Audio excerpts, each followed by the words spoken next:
Hello students, my name is Rohit Penuli and I am from ICT Virtual Classroom Dehradun. कैसे आप सभी? मेरे ख्याल से बहुत अच्छे होंगे। हम क्लास 11th केमिस्ट्री कर रहे हैं जिसमें कि हमारा chapter organic chemistry some basic principle and techniques.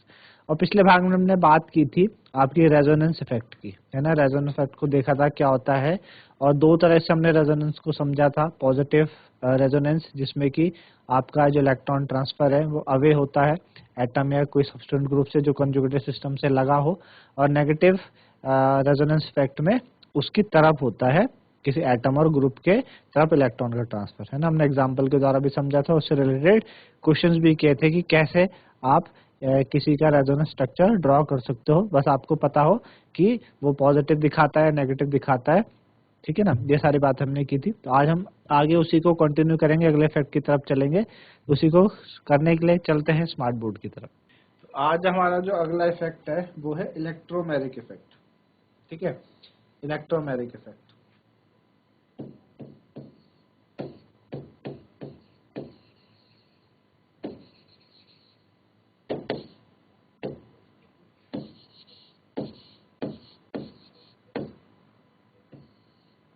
ठीक है। इलेक्ट्रोमेरिक इफेक्ट है, प्लस ई इफेक्ट कहते हैं इसको, प्लस ई इफेक्ट, ठीक है।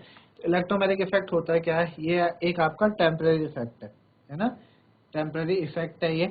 तो ऑर्गेनिक कंपाउंड जिसमें कि मल्टीपल बॉन्ड होते हैं, है ना, मल्टीपल बॉन्ड यानी डबल या ट्रिपल बॉन्ड, वो इस तरह के इफेक्ट को शो करते हैं किसी अटैकिंग रेजेंट की प्रेजेंस में, सिर्फ और सिर्फ अटैकिंग रेजेंट की प्रेजेंस में, है ना।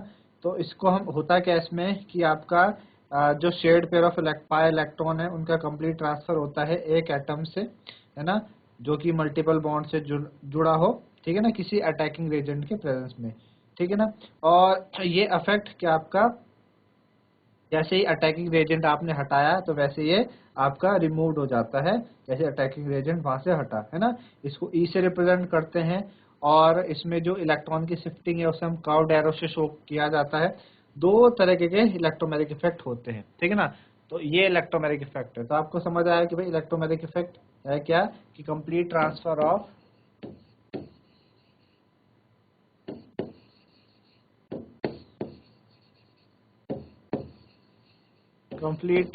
Of pi electron,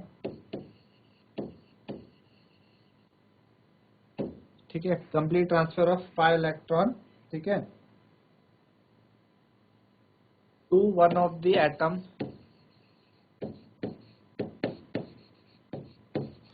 to one of the atoms, ठीक है, joined by a multiple bond,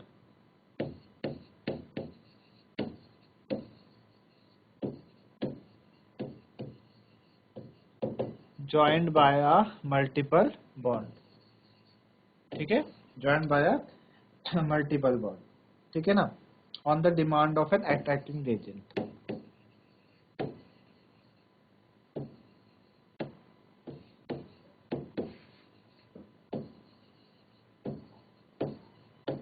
on the demand of an attacking agent, ठीक है। तो ये होता है आपके पास जब पाई इलेक्ट्रॉन का ट्रांसफर होता है, ठीक है ना। और जनरली हमने बताया कि जहाँ पे मल्टीपल बॉन्ड प्रेजेंस होंगे, डबल या ट्रिपल बॉन्ड, वहीं पे ये इफेक्ट आपको देखने को मिलेगा, सिर्फ और सिर्फ अटैकिंग रेजेंट वहाँ पे होना चाहिए, ठीक है ना। तो इस तरीके से, और इलेक्ट्रॉन का ट्रांसफर अब दिखाएंगे तो पूरा कर्व्ड एरो से दिखाएंगे, जैसे कि हम बताते थे कि पीछे कुछ इफेक्ट में हम क्या करते थे, हाफ हेडेड एरो से हम शो कर रहे थे। यहाँ पे इलेक्ट्रॉन ट्रांसफर क्या होगा, पूरा कर्व्ड एरो से शो होता है, ठीक है ना। तो दो तरीके के आपके पास क्या है, आपके इलेक्ट्रोमैग्नेटिक इफेक्ट आपके पास दो तरीके के होते हैं, ठीक है ना। पहला होता है positive electromagnetic effect, positive electromagnetic,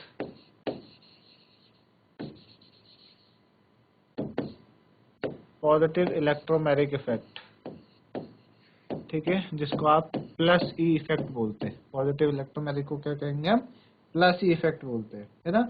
इस इफेक्ट में जो आपके पाई इलेक्ट्रॉन्स हैं मल्टीपल बॉन्ड्स के, वो ट्रांसफर होते हैं उस एटम को जिससे आपका क्या होता है, रिएजेंट अटैच्ड हो, है ना। जिससे रिएजेंट अटैच हो जाएगा उस तरफ क्या होंगे, आपके ट्रांसफर हो जाएंगे, ठीक है ना। आई बात समझ में। जैसे कि आपके पास क्या है, C डबल बॉन्ड C, है ना। ये आपके पास क्या है, C डबल बॉन्ड C है, और प्लस हमने क्या लगा दिया, H प्लस लगा दिया, है ना। H प्लस क्या है यहाँ पे, अटैकिंग रिएजेंट है।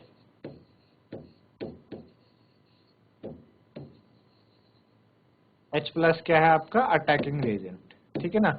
H प्लस अटैकिंग रिएजेंट है। तो हमने बोला कि in this effect pi electron of the multiple bond are transferred to that atom to which the reagent get attached. जिससे रिएजेंट अटैच्ड होता है उस पे आपके क्या जाएंगे, पाई इलेक्ट्रॉन उसके पास जाएंगे, है ना। तो होगा क्या कि आपका इस तरीके से यहाँ से पाई इलेक्ट्रॉन्स इसके पास जाएंगे, है ना। तो ये बनेगा आपके पास C सिंगल बॉन्ड C, है ना। एक C सिंगल बॉन्ड C हो गया क्योंकि बॉन्ड पाई इलेक्ट्रॉन उसके पास चले गए, है ना, और यहाँ पे अटैकिंग रिएजेंट लग गया। तो इस वजह से यहाँ पे प्लस चार्ज आएगा, इस पे इलेक्ट्रॉन की कमी हुई है ना। आपने देखा, तो इसे हमने कहा पॉजिटिव इलेक्ट्रोमैग्नेटिक इफेक्ट। ये पॉजिटिव इलेक्ट्रोमैग्नेटिक इफेक्ट है, ठीक है ना। पॉजिटिव इलेक्ट्रोमैग्नेटिक होता है क्या इसमें, इन this effect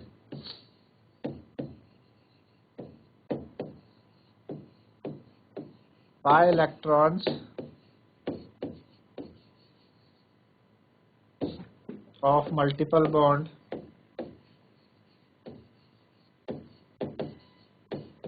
pi electron of multiple bond are transferred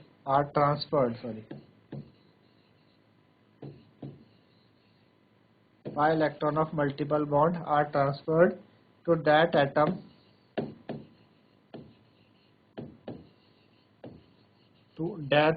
to which the reagent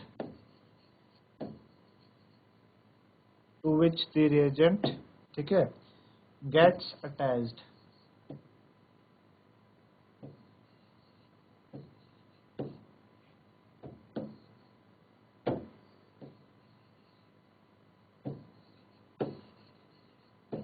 ठीक है, तो उसको हमने बोला जिस तरफ रिएजेंट अटैच्ड होगा उस तरफ आपका इलेक्ट्रॉन ट्रांसफर होंगे। तो ये क्या है आपके पास, प्लस ई इफेक्ट, ठीक है ना।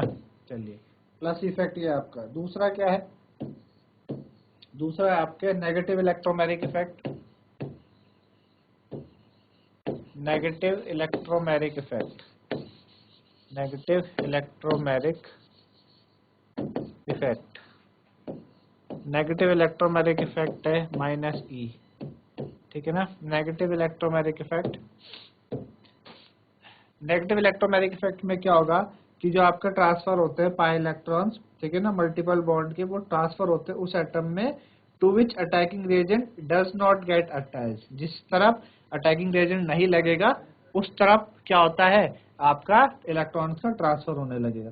जैसे कि ये है आपके पास C डबल बॉन्ड C, और एक कोई अटैकिंग रिएजेंट आपके पास आ गया जैसे Cn नेगेटिव, है ना। ये अटैकिंग रिएजेंट है। अगर अटैकिंग रिएजेंट ना हो तो ऐसा बिल्कुल कभी भी संभव नहीं है, सिर्फ और सिर्फ अटैकिंग रिएजेंट की प्रेजेंस में ये काम होगा, है ना। अब हुआ क्या कि जिस तरफ अटैकिंग रिएजेंट आपका, जिस तरफ अटैकिंग रिएजेंट नहीं लगेगा उस तरफ इलेक्ट्रॉन का ट्रांसफर होने लगेगा, है ना, उस तरफ जाएगा। तो ट्रांसफर किस तरफ हो जाएगा आपका, इस तरफ हो जाएगा, है ना, इस तरफ। यहाँ पे C आएगा, ठीक है ना, ठीक है ना। इस वाले कार्बन पे इलेक्ट्रॉन आपका लग रहा है क्योंकि होगा कि उधर प्लस आएगा।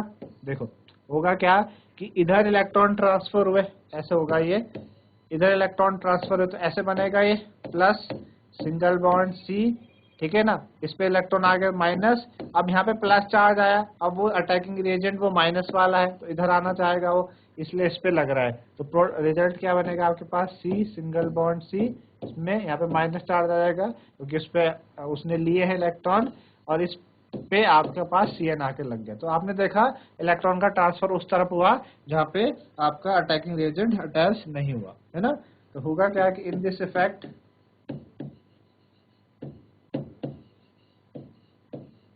ठीक है, इन this effect the pi electrons of multiple bond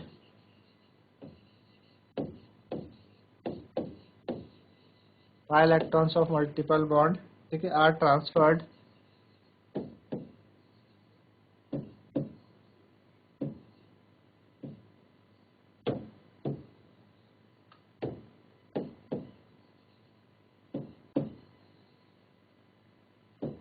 are transferred to that atom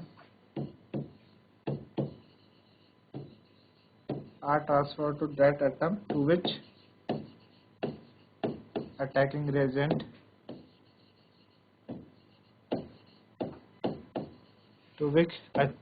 reagent does not get attached.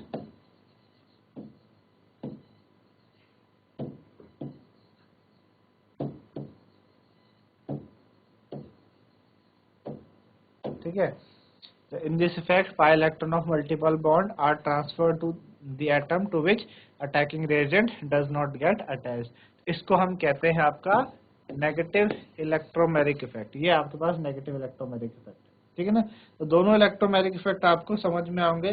Transfer of electron की बात करते हैं मल्टीपल बॉन्ड में, ठीक है ना, इस तरीके से, ठीक है ना। जब इंडक्टिव और इलेक्ट्रोमेरिक इफेक्ट की बात आती है और दोनों की दोनों क्या कर रहे हो, अपोजिट डायरेक्शन में हो रहा हो, एक तरफ इंडक्टिव इफेक्ट चल रहा हो, एक तरफ क्या हो, इलेक्ट्रोमेरिक इफेक्ट चल रहा हो। इलेक्ट्रोमेरिक इफेक्ट क्या होता है, प्रीडोमिनेट करता है ना। आपने इलेक्ट्रोमेरिक भी पढ़ा, आपने इंडक्टिव भी पढ़ा, तो आपको नोट करने वाली बात है कि व्हेन इंडक्टिव इफेक्ट,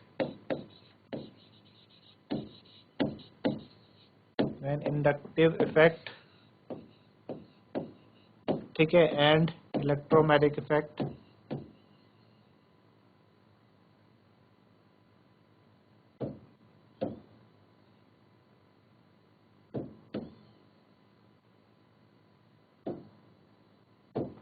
इलेक्ट्रोमेरिक,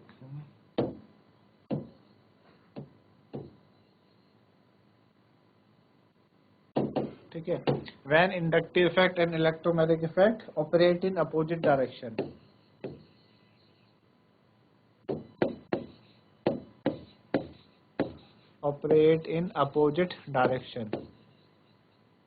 ठीक है, तो इलेक्ट्रोमेरिक इफेक्ट प्रीडोमिनेट।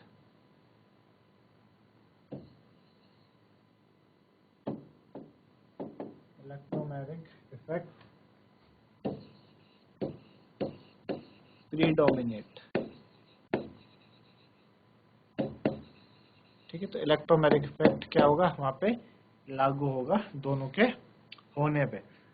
ठीक, तो ये था इलेक्ट्रोमेरिक की कहानी। अब अगला है आपके पास हाइपर कॉन्जुगेशन, है ना। क्लास 12th में आप हाइपर कॉन्जुगेशन के बारे में बहुत सुनेंगे। हाइपर कॉन्जुगेशन,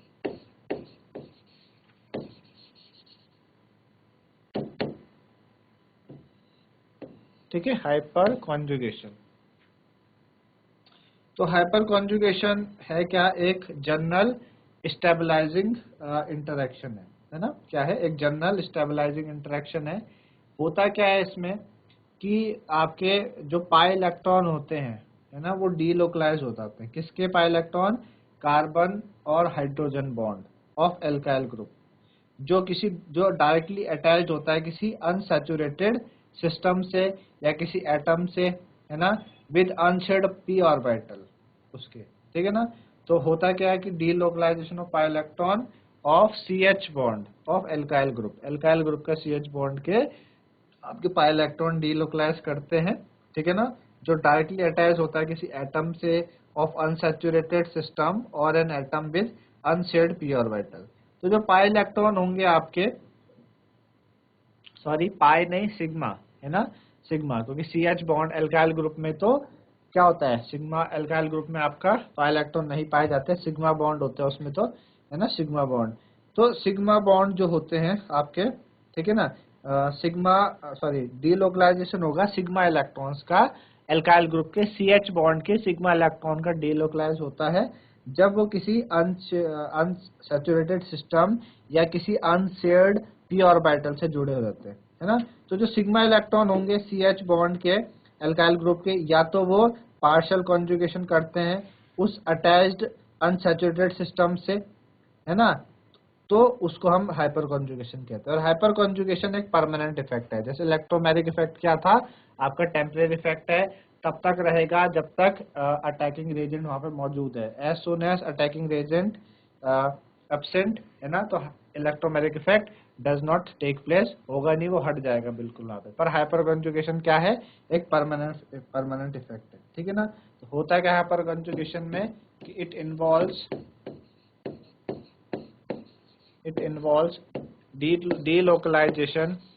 डीलोकलाइजेशन के बारे में मैंने आपको बताया था कि एक रूम में आपके पास इलेक्ट्रॉन्स, जैसे एक रूम है उसमें इलेक्ट्रॉन एक पर्टिकुलर पॉइंट में नहीं होंगे, हर पूरे रूम में क्या होंगे, फैले हुए होंगे, तो उसे डीलोकलाइज कहते हैं ना। कोई लोकेशन आपको उसकी नहीं मिल रही, डीलोकलाइज कर रहा है, हर डायरेक्शन में है वो, डीलोकलाइजेशन है ना। It involve delocalization of sigma electron, ठीक है, delocalization of sigma electron of CH bond of alkyl group, CH bond of alkyl group, ठीक है ना, directly attached to an atom, directly attached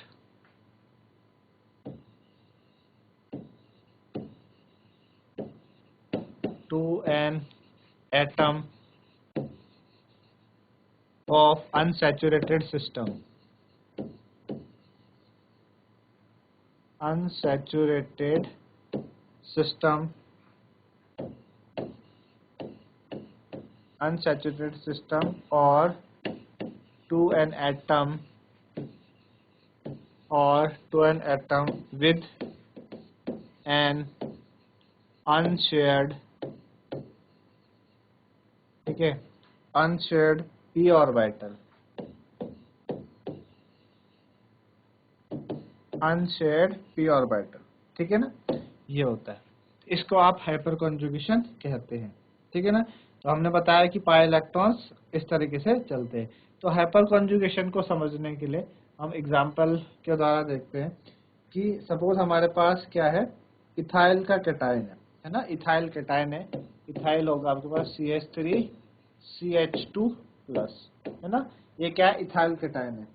इसके बेसिस पे हम क्या करते हैं, समझते हैं इथाइल कैटायन को, ठीक है ना। इथाइल कैटायन होता है क्या, ठीक है ना। तो आपके पास ये कार्बन है एक, ठीक है ना, एक आपके पास ये कार्बन हो गया,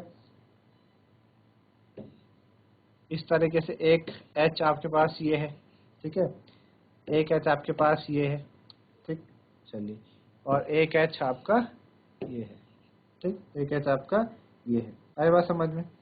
फिर C आपके पास C प्लस, दो H में, एक H ये हो गया, ठीक है, और एक H आपका ये हो गया, ठीक है ना। अब इसका p ऑर्बिटल खाली होगा, है ना, अनशेड p ऑर्बिटल है इसका, ठीक है ना, अनशेड p ऑर्बिटल है इसके, ये दोनों कैसे हैं, अनशेड p ऑर्बिटल है,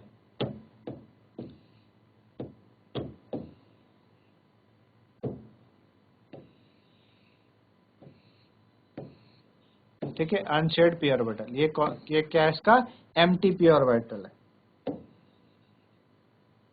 एम्प्टी 2p ऑर्बिटल, ठीक है, एम्प्टी 2p ऑर्बिटल है कार्बन का, ठीक है ना। अब होगा क्या इसमें कि इथाइल कैटायन है जिसमें कि पॉजिटिवली चार्ज्ड कार्बन एटम है, उसके पास एम्प्टी p ऑर्बिटल जैसे आपको दिखाया। अब आपका जो CH बॉन्ड है ना, मिथाइल ग्रुप का जो CH बॉन्ड है, एक CH बॉन्ड, वो क्या करता है, आपका अलाइन करता है इन द प्लेन ऑफ, किसके प्लेन में करेगा, ये जो खाली p ऑर्बिटल है उसके प्लेन में अलाइन करता है।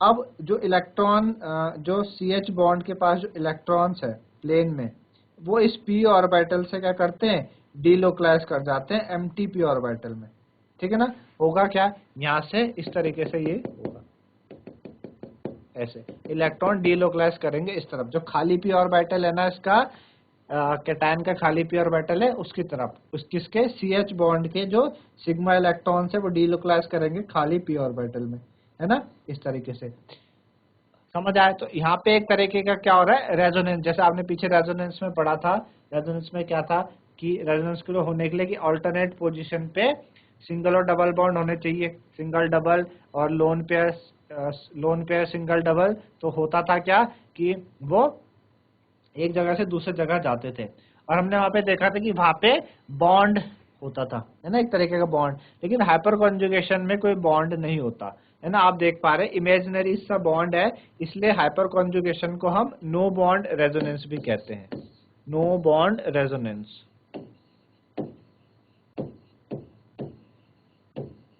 ठीक है, हाइपर कॉन्जुगेशन को नो बॉन्ड रेजोनेंस भी कहा जाता है। नो बॉन्ड रेजोनेंस का मतलब ही यही है कि आपको कोई इलेक्ट्रॉन ट्रांसफर में कोई बॉन्ड आपको देखने को नहीं मिल रहा है, एक इमेजिनरी सा हो रहा है कि भाई यहाँ से इलेक्ट्रॉन वहां ट्रांसफर हो गए, है ना, तो उसको कहते हैं हम, क्या बोलते हैं, नो बॉन्ड रेजोनेंस। आई बात समझ में? ये क्या हो गया आपके पास, नो बॉन्ड रेजोनेंस हो गया। यहाँ पे कार्बन आपका, ये वाला जो कार्बन है sp3 हाइब्रिडाइज है ना, ये वाला कार्बन क्या है, sp3 हाइब्रिडाइज है। ये sp3 हाइब्रिडाइज क्या करता है, आपका जो 1s का H है उससे क्या करता है, बॉन्ड बनाता है, इस तरीके से बना है, तो फिर यहाँ पे इस तरीके से होता है। तो इस तरीके के जो ओवरलैप है वो क्या करती है, वो कार्बोकेटायन को स्टेबल करती है। इस तरीके की ओवरलैप कार्बोकेटायन को स्टेबल करती है, क्योंकि जो इलेक्ट्रॉन डेंसिटी है वो आपके, इलेक्ट्रॉन डेंसिटी है वो एडजेसेंट सिग्मा बॉन्ड से आपके क्या कर रही है, पॉजिटिव चार्ज को डिस्पर्स करने में मदद कर रही है ना। भाई जो इलेक्ट्रॉन डेंसिटी है from the adjacent sigma bond, वो हेल्प करती है पॉजिटिव चार्ज को डिस्पर्स करने में, है ना, उसको हम क्या, तो इस तरह की ओवरलैपिंग यहाँ पे मदद आती है। जैसे कि सपोज हमारे पास ये है इस तरीके से CH3, वो तो आपको डायग्राम के माध्यम से दिखा हमने, ये CH3 है, फिर सिंगल बॉन्ड C, और आपके पास ये है CH2+, है ना, इथाइल कैटायन है, ठीक है ना, इथाइल कैटायन है। अब होगा क्या, इस तरीके से C, एक H ये है, एक H आपका ये है, एक H ये, एक H है, यहाँ पे आ जाएगा आपके पास डबल बॉन्ड C, एक H और एक H। इसके ऊपर ये वाला जो HS पे प्लस आ गया, है ना, ये वाला H पे क्या आ गया, प्लस आ गया। आई बात समझ में? ठीक है ना, इस तरीके से।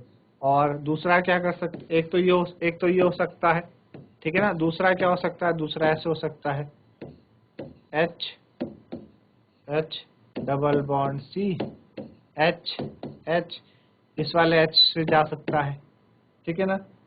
और एक क्या हो सकता है, एक ये हो सकता है C double bond C, H H H H, ठीक है ना, H यहाँ पे आ गया प्लस, ठीक। तो CH3 का जो सिग्मा बॉन्ड है, मतलब CH3 का जो CH बॉन्ड है, CH3 का जो CH बॉन्ड है, 3 CH बॉन्ड है ना, तो उसके सिग्मा इलेक्ट्रॉन डीलोकलाइज करेंगे, ठीक है ना, किस पे, खाली p ऑर्बिटल। भाई खाली p ऑर्बिटल किसी भी तरफ हो मतलब खाली p ऑर्बिटल है ना, इसका वाले कार्बन का CH2 का खाली p ऑर्बिटल है, उसकी तरफ जाते हैं वो, है ना। तो इस तरीके से आप देख पा रहे हैं रेजोनेंस हो रहा है। रेजोनेंस में यही तो होता था, पूरी बेंजीन रिंग में हमको ये देखने को मिलता था कि वो जो डीलोकलाइज जो चार्ज है पूरे रिंग में फैल रहा है। इसी तरीके से हमने और चीजों में भी देखा है ना। तो एक रेजोनेंस के तरीके से ही होता है, कोई बॉन्ड आपको देखने को नहीं मिल रहा।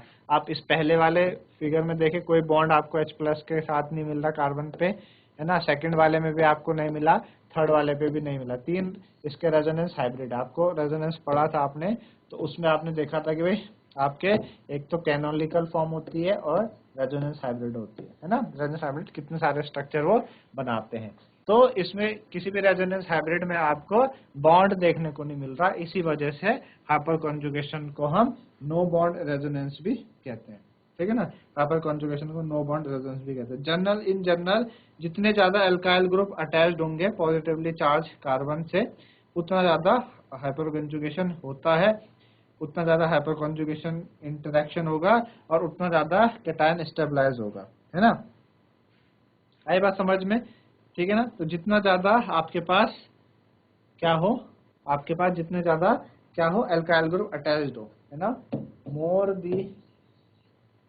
दी alkyl group, more the alkyl group attached, more the alkyl group attached to, ठीक है, जितने ज्यादा अल्काइल ग्रुप अटैच्ड हो आपके पॉजिटिवली चार्ज्ड कार्बन, पॉजिटिवली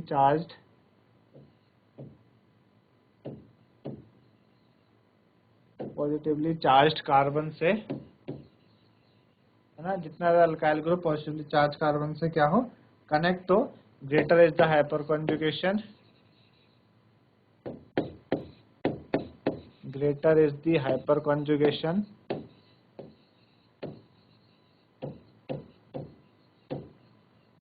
उतना ज्यादा हाइपर कॉन्जुगेशन होगा, ठीक है ना, और स्टेबलाइजेशन भी होगा, एंड स्टेबलाइजेशन ऑफ कैटायन।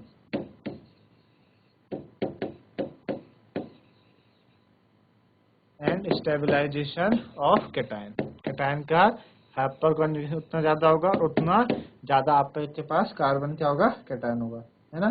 तो अगर हम देखें तो जो टर्शरी वाला होता है, जैसे ये वाला 3 डिग्री, है ना, तो आपके पास क्या होगा 3 डिग्री वाला, है ना, इस सी से कितने 3 कार्बन कनेक्ट है, ये सबसे ज्यादा हाइपर कॉन्जुगेशन करेगा, है ना, सबसे ज्यादा हाइपर कॉन्जुगेशन यही करेगा।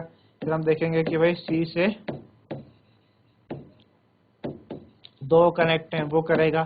फिर सी से आपके पास क्या हो,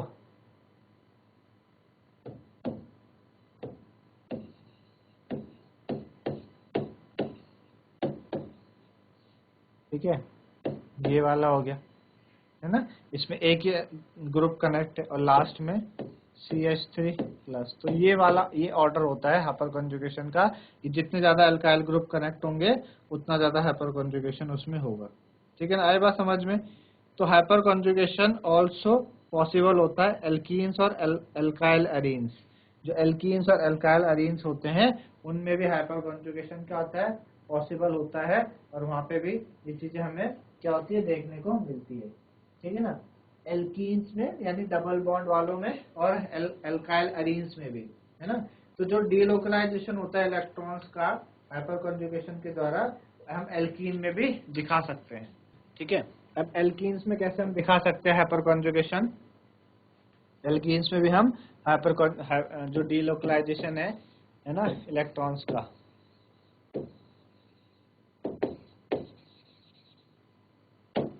delocalization of electrons in alkenes, alkenes में भी हमने कहा हाइपर कॉन्जुगेशन हो सकता है ना। तो किस तरीके से हम दिखा सकते हैं, इस तरीके से कि हमारे पास एक ये है C, एक हमारे पास C ये हो गया, ठीक है, ये ठीक है ना, ये आपका ये हो गया, और ठीक ये, अच्छा इस पे इसका ये वाला बैच हो गया, ठीक है, ये एक बॉन्ड है कार्बन से, दिस एंड दिस, ये H,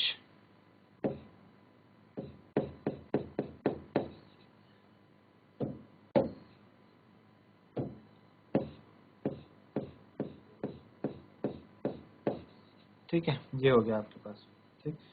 तो होगा क्या, ये आपका ऑर्बिटल डायग्राम है, प्रोपीन में हम दिखा रहे हैं, प्रोपीन है ना, प्रोपीन आपको पता है क्या होता है, CH3 CH double bond CH2, ऐसे होगा ना प्रोपीन, ठीक है ना। तो ये देखो 2 H है यहाँ पे CH2, ठीक है ना, CH2 हो गए आपके पास डबल, और ये वाला आपके पास एक दूसरा बॉन्ड है ना, एक बॉन्ड आपको ये वाला C बॉन्ड C होगा, एक ऊपर नीचे बन रहा है पाई बॉन्ड, ये पाई बॉन्ड है ना, पाई बॉन्ड है, ठीक है ना, ठीक, पाई बॉन्ड हो गया ये वाला, और ये आपके पास इस तरीके से हो गया। अब इन वालों में होने लगेगा ये हाइपर कॉन्जुगेशन इसमें होगा, ये इन वालों में क्या होगा, और हाइपर कॉन्जुगेशन होगा, ठीक है ना, इस तरीके से आपको समझ में आ रहा होगा। CH3 CH है ना, 2 3 4 और डबल बॉन्ड CH2, तो एल्कीन्स वगैरह में भी इस तरीके से होता है। तो यहाँ पे आप देख पा रहे हैं ये जो CH3 है, CH3 और ये जो आपके पास बीच वाला है C वाला कार्बन, उसके और उस पे क्या हो रहा है, हाइपर कॉन्जुगेशन हो रहा है। इसी तरीके से और भी कई तरीके से हम हाइपर कॉन्जुगेशन इफेक्ट को दिखा सकते हैं, बता सकते हैं। तो इस तरीके से आज हमने इलेक्ट्रोमैग्नेटिक इफेक्ट के बारे में जाना, ठीक है ना, और साथ ही साथ हाइपर कॉन्जुगेशन को भी समझने की कोशिश की कि क्या होता है, किस तरीके से हम उसको डिपिक्ट करते हैं, है ना, किस तरीके से बताते हैं। तो ये सारी बातें हमने करी, मेरे ख्याल से आप लोगों को आज ये चीजें समझ में आई होंगी। तो आज के लिए इतना ही, धन्यवाद, हैव अ नाइस डे।